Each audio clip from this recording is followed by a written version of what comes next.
polyp and core light, but over a period of 2 or 3 months, they're going to grow towards the light, and they're going to fill that up.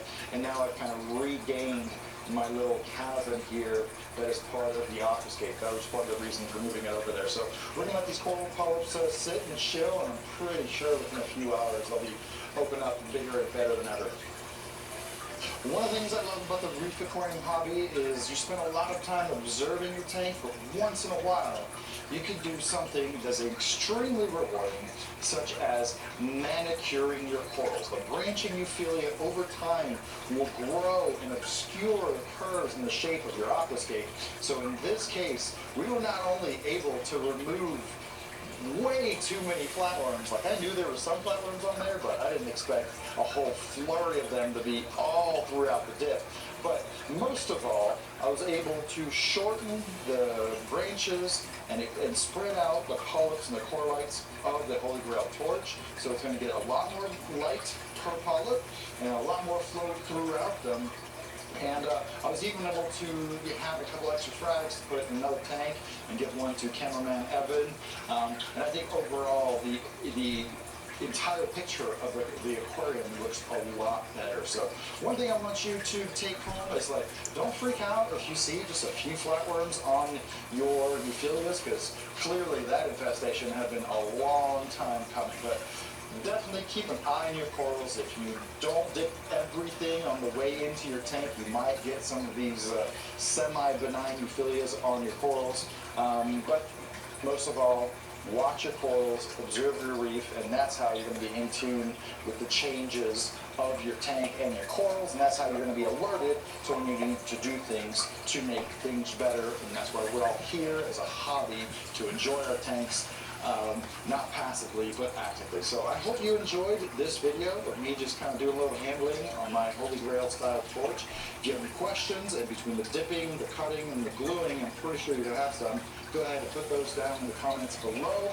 I hope you enjoyed this video. If you did, make sure to give it a like.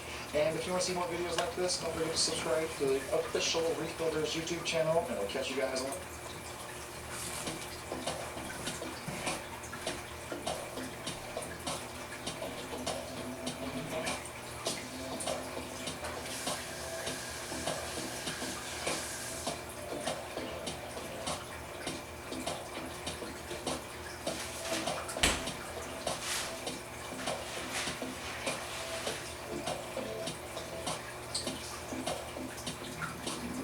What's going on, Reef Builders? I'm Jake Adams. Welcome to another glorious installment from the Reef Builder Studio. And for today's video, I wanted to just do a little bit of work on one of my prized torch corals. Depending on where you live, it might be a Holy Grail or a Dragon Soul. But it's this guy right here that's kind of dark, with some orange tentacles and some yellow tips. And the reason I want to take him out is a couple of reasons. One, there is a kind of like a benign style of flatworm that loves to grow on top of lots of different LPS, but they particularly love the euphyllia. And it's not the end of the world. It's not the worst thing. Some corals will get like a kind of a heavy infestation, but then we'll do a dip and they'll completely go away. And others, over time, it's just the population, the sheer number of those flatworms kind of restricts the coral's ability to breathe and to capture light.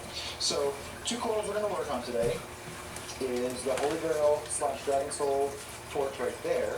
You can see he's grown out into kind of a big mass from the rock, and it's shading the frog spawn there down below. So the purpose of working on the Holy Grail torch is kind of twofold. I want to not really frag it up and frag it out, but mostly just kind of reshape it a little bit and maybe make a couple clusters and get it a little bit closer to the rock so it shades the orange frog spawn a little bit less. And also, get rid of the flatworms. And it's kind of crazy because if you look at it right now, it looks like a super awesome, healthy coral, and it is, but it's a little bit light. And I just know that over time, if I don't do anything, those flatworms will just kind of go out of control. So we're going to actually start by pulling out the orange frog spawn first. It's a nice branching orange frog spawn that I've had for many years. I've got frags of it in almost all the tanks.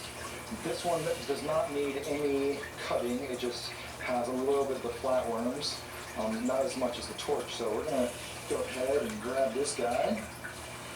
And my dipping technique is basically to roughly fill